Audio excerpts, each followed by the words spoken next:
et on est encore habitué à ce que les pâtes soient la base de la nutrition. Non, la base de l'alimentation, ça doit être légumes et viande. Le café, c'est un des aliments les plus toxiques qui existent sur Terre. Le matin, ce que je conseille, c'est très simple. Tu enlèves le sucré, tu mets du salé. Je crois que c'est le facteur le plus important de transformation de mes élèves.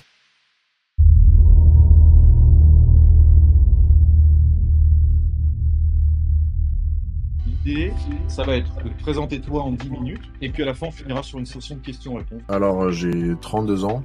Je suis né à Paris, banlieue. Avant tout ce qui est musculation, même si depuis tout petit, je savais déjà que je voulais finir comme Son Goku, Rambo et tout, comme tous les garçons. J'ai fait le classique école d'ingé en informatique, tu vois. Parce que t'as 10 ans, t'as 15 ans, tu sais déjà que les perspectives d'avenir vont être derrière un ordinateur. L'informatique, c'est la sécurité. Donc moi, en plus de ça, j'ai fait spécialisation dans la sécurité informatique.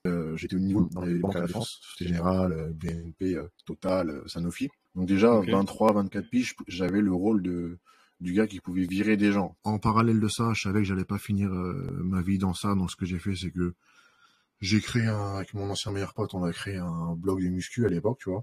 À l'époque où Facebook, c'était l'essor, tu sais, les pages.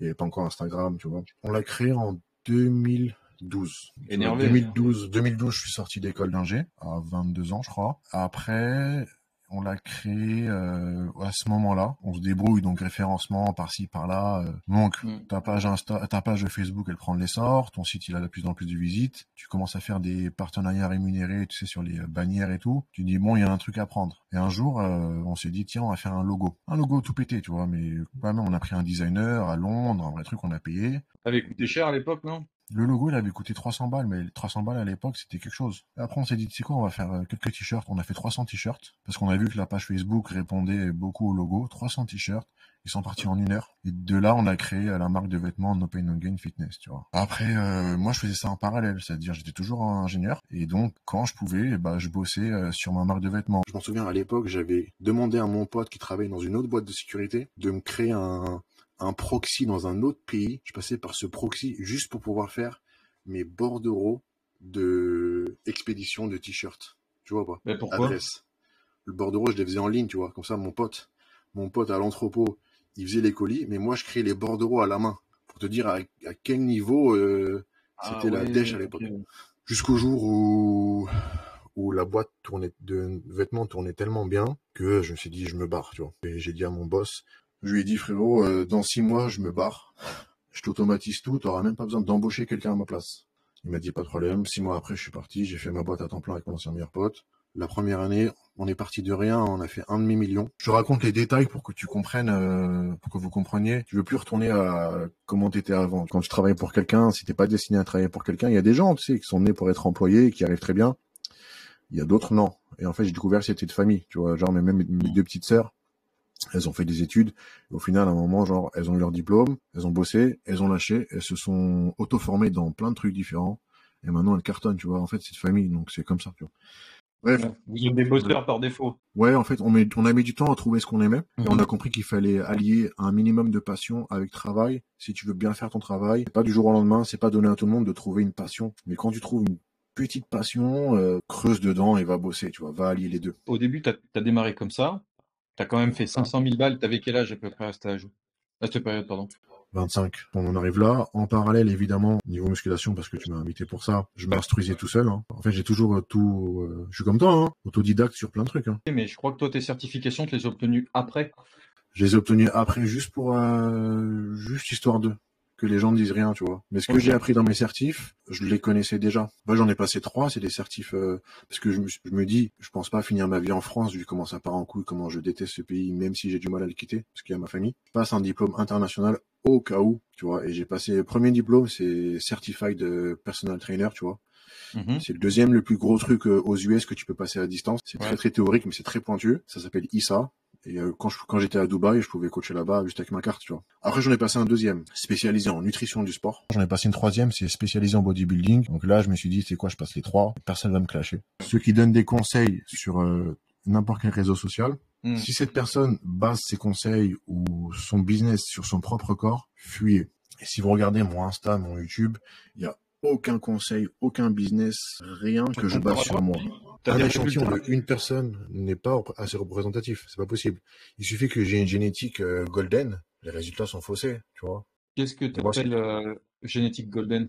Une génétique où genre la personne elle mange n'importe quoi, elle va pas grossir, elle s'entraîne un peu, elle va prendre du muscle, ça existe, j'en ai vu, j'en connais. C'est ces personnes-là qu'il faut pas écouter. Mieux vaut écouter une personne qui a commencé à 65 kilos et qui arrive à 75 kilos en galérant, en sachant qu'elle a une génétique pourrie, plutôt qu'un gars qui a une super génétique mais qui dit que de la merde. L'entraînement, c'est sûr que il y a pas de secret, c'est le stimulus, c'est le facteur X qui fait que ton corps va répondre à un stress et donc changer, s'adapter. Par contre, derrière, c'est la nutrition qui fait tout. Et c'est le plus important. Et c'est ça où les gens, franchement, même des diététiciens, des nutritionnistes, en France, hein, je connais pas à l'étranger, dès qu'ils commencent à ouvrir leur gueule sur la musculation, c'est une catastrophe. En vrai, dans les faits, tu peux suivre tous les programmes sportifs que tu veux.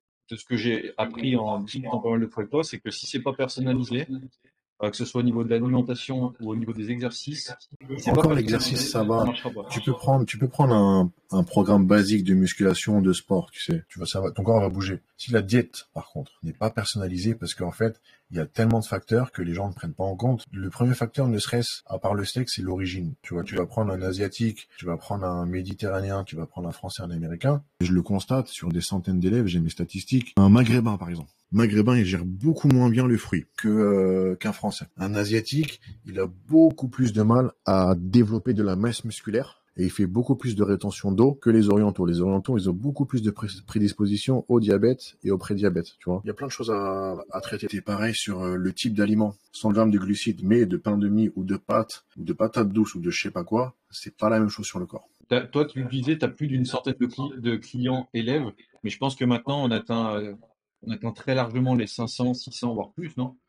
Ouais, 1000 frère. Franchement, j'en ai depuis ça commence à faire quelques années là. Le temps passe vite, hein, je touche du bois. J'ai dépassé les 1000 et franchement, le taux de réussite, il frôle sur les personnes qui ont suivi. En tête, on a toujours qui lâchent. Il frôle le 100% sans vanter. Quand les gens arrivent chez toi, quelles sont les premières étapes par lesquelles ils passent avant d'arriver à faire quoi que ce soit? Il va sur mon Insta, mon site, il a une espèce de portfolio. Il va sur mon YouTube, des centaines d'heures de moi qui blablate. Il voit à qui il a affaire. Ensuite, tu vas sur le site, tout est expliqué. Tu vas recevoir un questionnaire complet et en fonction de ce questionnaire, j'établis ton programme. Nous sommes des humains, nous avons un corps humain qui s'adapte depuis la nuit des temps. Donc le plus important, c'est pas le programme de base que tu vas recevoir, c'est les adaptations que moi je vais faire hebdomadairement. J'ai pas mal d'élèves chez qui j'ai détecté des cancers parce qu'il y avait des trucs qui allaient pas. Je demande de faire une prise de sang. Le mec il a un début de cancer, ok. Des diabètes, des prédiabètes. J'ai soigné 2 diabètes de type 2 et j'ai reverse 7 prédiabètes. Pour moi, c'est encore mieux que d'amener quelqu'un à une compétition et la faire gagner. Tu vois. Comment on peut arriver à déterminer si quelqu'un il a potentiellement un cancer ou ce genre de choses? Les choses que tu peux détecter facilement, c'est des problèmes hormonaux. Quand tu fais une bonne diète avec un bon entraînement et tu vois que la prise de muscle est beaucoup trop lente par rapport à ce qu'elle devrait être, là, tu te dis il y a un problème. Donc c'est soit la testostérone, c'est l'hormone qui préserve et crée le muscle, grosso modo, soit le cortisol, l'hormone destructrice. Si ta testo, elle est là, tu vois, genre super élevée, mais ton cortisol, il est juste un poil plus élevé, là, tu vas non seulement pas faire de muscle, mais tu peux même en dégrader. Franchement, plus les années passent, plus le nombre de personnes à qui je demande de faire un check monte. Et ça, c'est à cause, c'est très simple, c'est à cause de l'industrie agroalimentaire. Les conneries qu'ils mettent dedans, l'accumulation sur des années, ça nique un corps. Les gens ont une grosse consommation de sucre aussi, ce qui oui, bien sûr. Ajoute aussi un facteur de risque supplémentaire. Alors oui, mais c'est pas, en fait, le sucre en soi, c'est pas ça le problème. Déjà en 1915-1917, il y a des médecins qui soignaient le diabète avec du sucre. C'est pas le problème le sucre. Le problème c'est les acides gras pourris. Par exemple, tu vas prendre une viande grasse. Il y a le mauvais gras qu'il y a dedans, il y a du bon, hein, mais il y a le mauvais gras qu'il y a dedans. Mais il n'y a pas que ça. Il y a aussi tout le traitement hormonal et antibactérien qu'on donne aux vaches ou aux autres animaux, même aux poulets, que toi tu retrouves dans ton corps. Ça passe aussi par le lait, les produits laitiers. Tout ce qui est produits laitiers, dedans il y a du pu. Ouais, mais dans l'industrie agroalimentaire, tu as une certaine quantité de pu, de dose de pu qui est autorisée. Mais dans chaque produit laitier que tu prends, tu as du pu. Toutes ces merdes de gras vont endommager tes cellules. Et en fait, tes cellules, quand elles sont endommagées, elles ont des récepteurs pour que l'insuline rentre une clé et puisse transporter ces cellules vers les organes qui en ont besoin. Le problème, c'est qu'il suffit que la membrane de la cellule soit endommagée à cause justement de ces merdes de gras ou de perturbateurs comme les antibactériens dans les grosses viandes ou le pu, etc. L'insuline va mal faire son rôle. Tu vas avoir une accumulation de gras. Les cellules vont grossir. Donc tu vas grossir, tu vas commencer à avoir un prédiabète. puis un diabète. Le médecin, il va pas détecter ça. Il va juste voir que tu as un diabète. Ton corps, il gère mal l'insuline. Donc, je vais donner de l'insuline. Et au final, t'as pas besoin d'insuline. Tu as juste besoin que, tu vois, que ces cellules réduisent de taille, que tu manges mieux. Mais le médecin, il sait pas ça. Parce qu'il c'est un teubé, généralement. Il va donner plus d'insuline, ton insuline va s'accumuler, etc., etc. Les diabètes et tout, à l'époque, il y avait des gens, leur travail, c'était goûter le pipi. Et en fait, quand tu goûtais le pipi, s'il était plus sucré que d'habitude, c'était que tu avais un problème de glycémie, de diabète ou prédiabète. Parce que quand l'insuline s'accumule dans le corps et que le corps ne peut pas évacuer, ça passe par le rein. Je pense qu'il y a des gars ici qui seront intéressés pour faire ce métier dans le canal, peut-être. Mais c'est super intéressant. Les pays asiatiques, chez eux, ils mangent pas beaucoup de viande. Parce que la viande, à la base, tu sais, c'était pour les riches. Donc c'est pour ça qu'en fait, ils ont inventé le sushi, etc., les makis. Ils mettaient beaucoup de riz, une petite tranche de saumon, histoire de, tu sais, manger de la viande, mais c'était quelque chose de noble et c'est resté dans les traditions. Donc, au final, si t'as pas dedans la grosse viande, même du gras, il y a le gras, à part la friture, peu de monde mange là-bas, il n'y a pas beaucoup de gras. Donc en fait, c'est pour ça que les Chinois et les Asiatiques en général, je suis désolé, c'est pas une blague raciste, n'ont pas de problème de diabète. Et tu regardes par contre aux États-Unis, bah c'est ceux qui mangent le plus de fast-food. Fast-food, c'est pas trop sucre, c'est surtout gras. Et l'accumulation des deux, diabète. Et diabète, quand tu as un diabète, ton espérance de vie est réduite environ de 25 ans. C'est un peu comme la finance. La finance, tu dois comprendre comment les banques te la mettent. Ah bah, alors là. La nutrition, tu dois comprendre comment l'industrie agroalimentaire te la met. Elle te la met déjà, bizarrement en fait, et ils te mettent du blé partout. C'est bizarre qu'ils te mettent du blé partout. Bah parce qu'en fait, le blé, c'est une des matières premières les moins chères. Et c'est de la grosse merde pour ton corps. Si jamais la prise de sang, qu'est-ce qu'il faut inclure dedans? Donc le calcium. Alors déjà, tu as l'aspect endocrinologie. Pour un homme, testostérone, cortisol. C'est pas mal aussi, tu sais, si t'as une espèce de... Si t'as les hanches, si t'as des hanches de femmes et des pecs, le bas du pec un peu comme des femmes, c'est que t'as un trop-plein d'œstrogène. L'œstrogène, c'est l'hormone féminine, ou de progestérone. Donc, tu demandes vraiment un bilan complet des hormones. Ensuite, tu vas checker évidemment le cholestérol, c'est très très important. Il faut savoir ton niveau de cholestérol bon et mauvais. Plus on avance dans le temps, plus la merde, hein. Avec ce qu'on mange, c'est normal. Ensuite, calcium, c'est très important de voir si tu as une carence en calcium et vitamine D, la base des os solides. Et dans tous les cas, tu as toujours les résultats des lymphocytes, leucocytes, c'est le globule blanc. S'ils sont élevés, c'est que soit tu as une réponse immunitaire. Si la réponse immunitaire, elle est là 1-2 semaines, c'est que c'est un petit rhume ou une angine. Si tu as une réponse immunitaire élevée des mois, c'est que ton corps est en train de se battre contre quelque chose. Okay. Et après aussi, on peut voir aussi la thyroïde. Plus t'es pote avec ton médecin, plus tu peux demander des choses. En France, plus tu demandes des choses, plus c'est remboursé par la Sécu. Donc quand tu demandes ça au médecin, il grince des dents. Faut être pote avec lui. Ou bien si tu vois qu'il commence à pas être content, tu lui sors une tchatche. Tu dis j'ai plus de libido, je bande plus, je suis fatigué, je suis triste, je suis dépressif. Faites-moi la prise de sang et fermez votre gueule. Comment tu ferais si tu dois à la fois t'écarter de tout ce qui est produit agroalimentaire, tout en mangeant sainement, pour faire ça bien? Il y a énormément d'aliments, sauf qu'en fait, on les zappe avec le temps. Si tu avais un jardin, qu'est-ce que tu ferais pousser dedans? Des pommes de terre, c'est la même chose, patates douces, pommes de terre, carottes, fruits, betteraves, radis, tu vois, tomates, les conneries comme ça, c'est ce qu'on appelle les légumes racines. Et ça, ce sont d'excellentes sources de glucides, 100 000 fois mieux déjà que le riz. Le riz, c'est juste vide de nutriments. C'est pour ça que les Asiatiques ne ressemblent pas à grand-chose, parce qu'ils se nourrissent beaucoup de riz, sauf que dans le riz, t'as pas grand-chose. On a été, et on est encore habitué avec le marketing, avec comment on a été éduqué sur la nutrition, à ce que les pâtes soient la base de la nutrition, parce que c'est du marketing, parce que ça leur coûte rien, et ils s'en mettent plein les poches, parce que aussi, ça coûte pas cher pour les gens, et parce qu'on a grandi avec ça. C'est bon, c'est facile à faire. Le problème, c'est que quand tu manges des pâtes, c'est comme si tu mettais le moteur de ta voiture, c'est du samplon 95, tu vas lui mettre du 98, tu vois. Tu vas un petit peu le perturber. Elle va pas très bien marcher. Toi, tu veux que tout soit fluide. La base de la nutrition, déjà, c'est les légumes. C'est vieux comme le monde, comme Popeye. Popeye, il était balèze parce qu'il mangeait des épinards. Épinards, j'ai jamais vu telle évolution sur moi et sur les élèves en surchargeant les épinards. Les épinards, c'est incroyable. Donc, tu prends des légumes, et les légumes, t'en as 1000, hein. Épinards, brocolis, artichauts, asperges, tomates, radis, coriandre, ciboulette, oignons. T'en as 1000. Tu te fais tes concombres, tu fais tes petits oignons, tes petits légumes. À côté, il faut que tu aies une source de fibres. Une bonne portion de légumes, mais il faut toujours que dans un repas, tu aies une source de fibres pour que la digestion soit parfaite. Sinon, c'est là que tu as un coup de barre. Quand tu faisais tes pauses déj à l'époque, quoi, tu mangeais des pâtes, pas de carbo, je sais pas quoi. Une demi-heure après, tu avais un coup de barre, mais le coup de barre, tu étais obligé de t'allonger. Pourquoi? Parce qu'en fait, c'est arrivé tellement vite dans ton sang parce qu'il n'y a pas de fibres. Tu vois, les fibres, c'est ce qui ralentit un petit peu la digestion et t'en as hyper besoin. Mais sauf que si tu prends des légumes, t'en as déjà dedans. Et quand tu manges des légumes, t'as jamais de coup de barre. C'est trop bizarre. Non, c'est pas bizarre en fait, c'est la base. Muscler, c'est bien. Avoir des muscles utiles, c'est mieux. Et avoir du cardio, plus tout ça, c'est encore mieux, c'est plus important. Pâtes et riz sont des aliments low budget, ok? Quels légumes pour les petits portefeuilles? Pas mal, pas mal. Je suis très partisan des épinards, c'est top. Concombre, ça cale pas mal. Tomates, ça cale. T'as beaucoup de légumes, hein. Brocoli, asperges, ça coûte un peu plus cher, mais brocoli, déjà, ça cale beaucoup plus. Mais négligez pas les légumes. Franchement, si moi, je devais choisir jusqu'à la fin de ma vie, me nourrir de légumes ou de 4 kilos de steak par jour, je prendrais les légumes. Ah, moi, je suis un carnivore aussi. Mais je te jure que les légumes, le corps te remercie, hein. On me dit dans les DM à côté, j'ai mangé un plat de pâtes ce soir, je me sens coupable.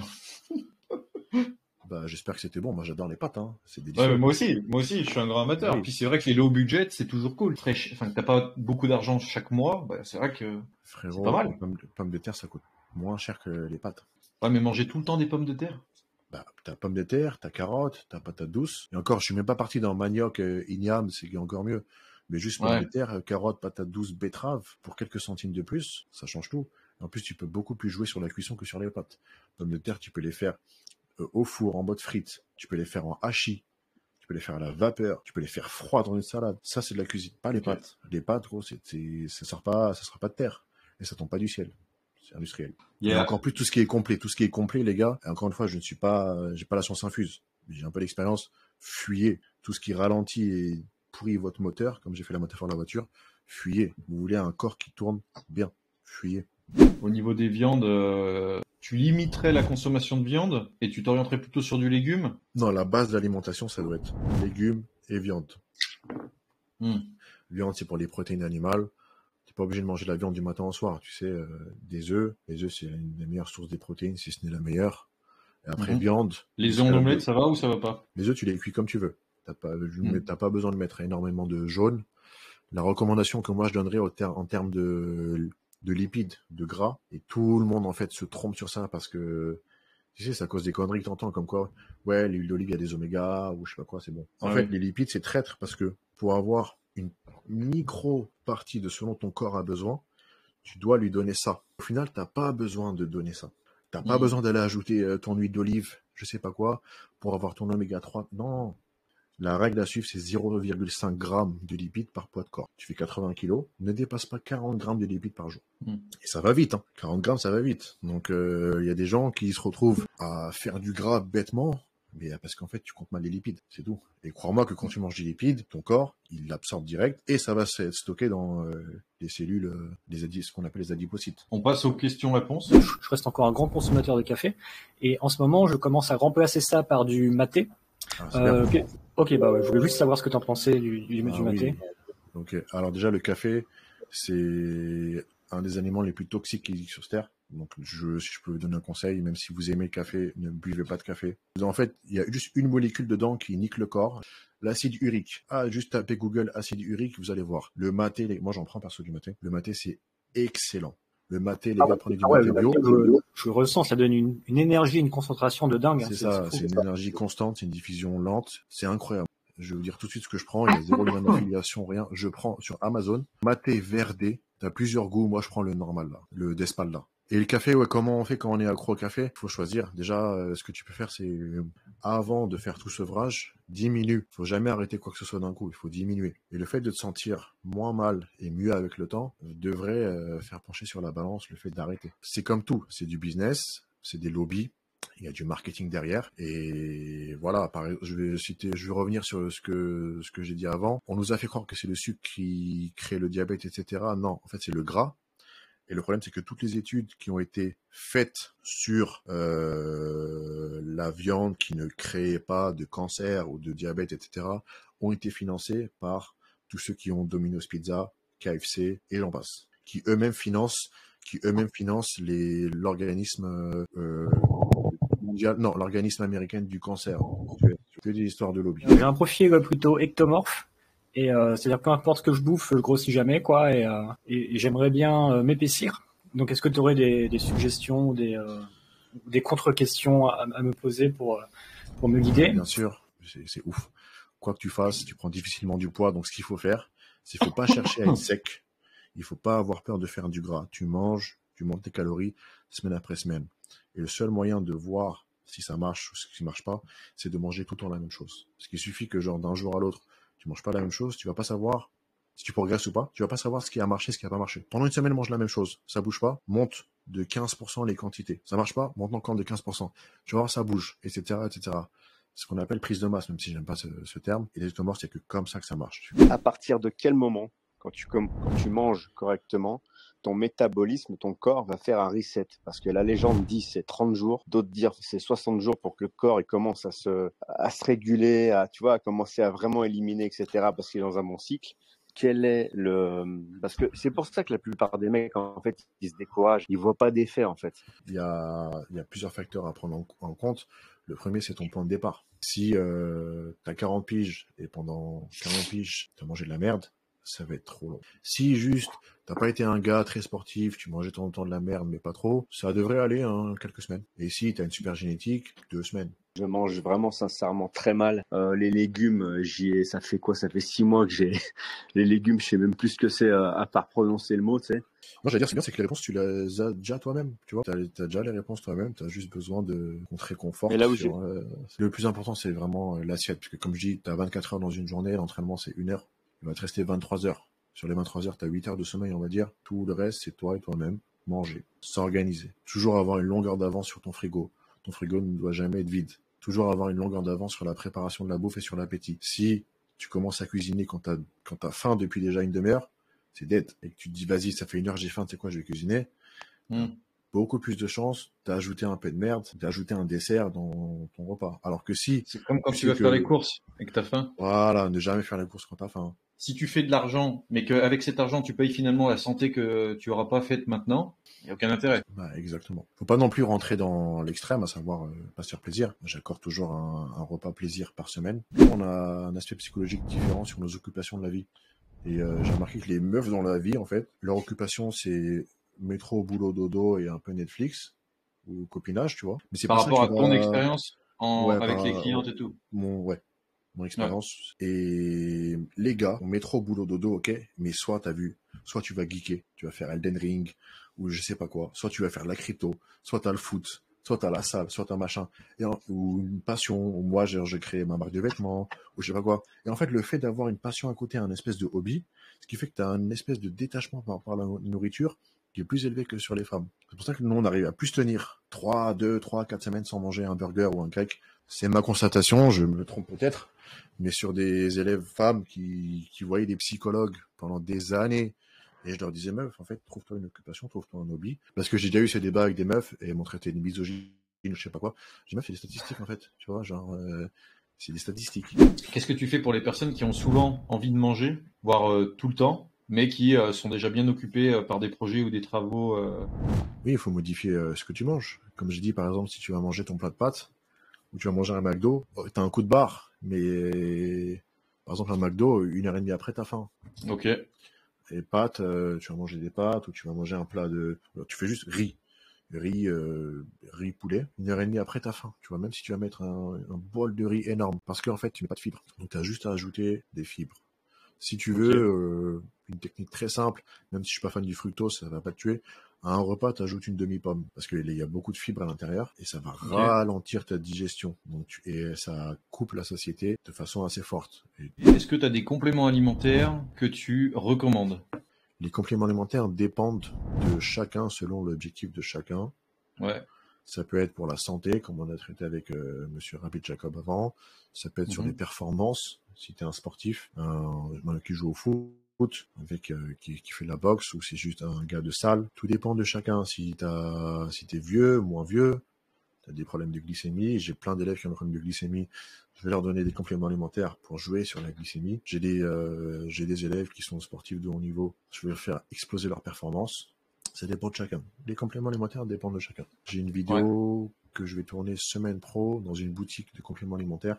Le patron, c'est un ancien de l'industrie pharmaceutique. On va voir ensemble toutes les ficelles du marketing et du marché des compléments alimentaires, ingrédient par ingrédient. Ça va être la vidéo, je pense, la plus utile sur les compléments alimentaires qui existent sur cette planète. Qu'est-ce que tu conseilles toi au petit déjeuner, sachant que moi je suis quelqu'un qui a pas du tout l'habitude de déjeuner le matin? C'est une super question, parce qu'on nous a gavé dans le crâne que le matin il fallait manger sucré. Ça encore une fois, c'est les lobbies, hein, puis remercier Nestlé. Et en fait, ce qu'il faut comprendre, c'est comment ton corps marche, ce dont il a besoin. Pour vivre et survivre depuis la nuit des temps, l'être humain n'a eu besoin à la base que de protéines. Tu lui enlèves les protéines, il meurt. Juste en donnant des protéines, ton corps a un système qui convertit les protéines en glucides, pour te montrer que les glucides ne sont en soi pas une fin indispensable et nécessaire vraiment pour la survie de l'être humain, de notre espèce. Alors la survie, glucides, c'est juste une source d'énergie, voyez-le comme le carburant de la voiture. Est-ce que quand tu démarres ta journée, tu as besoin de faire le plein de ta voiture? Non, je pense que si tu as fait le plein 3-4 jours avant, il te reste un petit peu d'essence. Ça dépend le prix du gasoil. Ouais, c'est ça.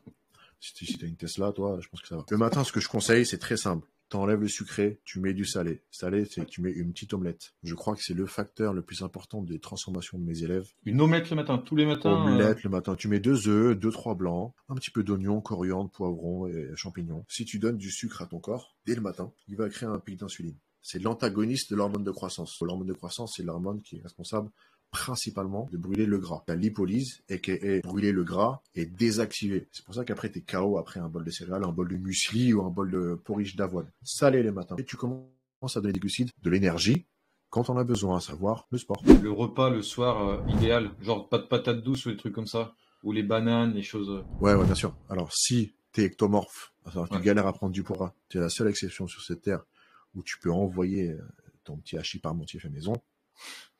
Si t'es un gars lambda, alias moi, tu vois, laisse ton insuline dormir. Ça favorise ta sécrétion d'hormones de croissance quand tu vas entrer dans ton cycle de sommeil. Donc, pour qu'elle dorme ton insuline, tu manges des légumes, une énorme salade, un demi-avocat, une boîte de thon, du vinaigre.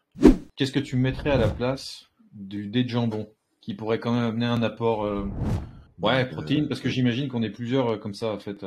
Oui, t'as le thon, le colin. Le colin, c'est le poisson surgelé le moins cher. C'est même pas 1 euro le kilo, même pas. Hein. Le blanc de poulet, je vous conseille d'acheter tout ça chez le boucher. D'après toi, quelles étaient les meilleures sources de glucides, sachant que moi, personnellement, je trouve que quand on veut, par exemple, faire une prise de muscle, tout ça, le riz, c'est quand même intéressant. Il y a la farine de petit épeautre qui a pas beaucoup de gluten. Il y a le sarrasin. Il y a toutes ces farines-là. Donc, je me disais quel était ton avis là-dessus, même si tu m'as l'air d'être plutôt un partisan pur et dur des racines, donc qui sont patates et patates douces. La réponse, tu l'as donnée toi-même, frérot, c'est les légumes racines. Je le dis et je le répète, c'est pas quelque chose que j'ai inventé ou je dis ça par plaisir. C'est quelque chose que j'ai, comme tu dis, documenté. Il y a théorie et pratique. Les gens, ils pensent que je dis des trucs des fois parce que j'aime pas la théorie. Frérot, je suis diplôme d'ingénieur. La théorie, gros, j'en ai bouffé. Mais au bout d'un moment, il y a théorie, c'est bien. Terrain, c'est mieux. Tout ce qui est céréales, je next. Bodybuilder, entre guillemets. Quelqu'un qui veut qu'un corps tourne bien, même pas forcément bodybuilder, mais tu prends un tennisman, un footeux ou je sais pas quoi, il va prendre des aliments faciles à digérer. Donc tu exclus les céréales. Céréales, frère, c'est une sorte de fibre dedans, t'as les bêta-glucanes. Bêta-glucanes, gros, je dis pas que c'est pas bon, t'en as besoin. Moi, je mets toujours 20-30 grammes d'avoine par jour, mais quand tu dépasses certaines quantités, ça devient limite toxique pour ton corps. Pour ça, tu vas chier direct. Tu digères pas. Quinoa, pareil. Donc, légumes racines. Ceux qui ont de la patate douce, la bêta-carotène dedans, c'est vraiment royal. Riz, dedans, t'as rien en termes de micronutriments. C'est juste du glucose pur. Les gens, ils sous-estiment les betteraves, ils sous-estiment les carottes, ils sous-estiment la patate douce, la pomme de terre. C'est incroyable, incroyable. Et, pas trop de fruits, hein, mais c'est tout simple. Hein. Qu'est-ce que tu penses du coup de se supplémenter en vitamines parce qu'il n'y a pas assez de nutriments dans les légumes à cause de notre alimentation moderne, etc. En plus, j'ai sorti cette phrase plusieurs fois dans ce live. Tu as la réponse à ta question. Il n'y a pas assez de nutriments dans notre alimentation moderne. Assez de légumes dans notre alimentation moderne. Ça veut dire que si tu montes tes légumes, tu n'as pas besoin de ces multivitamines. Tu vois. De deux, elles sont synthétiques, tu les pisses, tout part. Sauf les vitamines liposolubles. Vitamine D, vitamine E, ça reste... C'est très intéressant. Tu vas toujours prendre 5008 vitamine D par jour, vitamine D3, c'est très bien. Le reste, tout ce qui est vitamine D, je sais pas quoi, A, machin, si t'en prends-en le matin et prends-en l'après-midi, parce que quand t'as pissé à midi, tout est parti. Le mieux, c'est de manger les légumes. Encore une fois, je ne sais pas tout. Je ne sais pas tout. Ce que veut dire Ashkan, c'est que Ashkan, il a déjà une énorme base de connaissances là-dedans, mais peut-être qu'aussi vous avez accumulé certaines choses de votre côté, et forcément, des fois, il y a des confrontations sur des infos. C'est ce qui fait toujours un débat intéressant. Ça fait 3 ans que je fais de la muscu maintenant, et je prends du booster On y arrive. pour faire mes séances jambes. Elle est claire, qui est presque. Et je voulais savoir si... Je regarde le score. qu'est-ce que tu pensais en fait du booster? Booster, je ne le conseille pas du tout. C'est tout ce qui est stimulant. Les stimulants peuvent, à force, avec le temps, provoquer des fatigues chroniques. De temps en temps, ok, mais pose-toi la question de voir les choses dans le sens inverse. Pourquoi est-ce que tu as besoin d'un booster? Parce que tu te sens fatigué. Mais pourquoi est-ce que tu es fatigué? Il y a un truc qui va pas. Soit c'est le sommeil, couche trop tard, ou tu te lèves trop tôt, ou les deux, ou tu dors pas assez bien. Soit parce que justement, tu accumules le café, les stimulants, tu te dérègles. Soit il y a un peu des deux. Soit parce que tu manges mal, stressé. Essaie d'abord de régler ça pour ne pas être fatigué. Il y a pré-workout, potion avant l'entraînement et booster.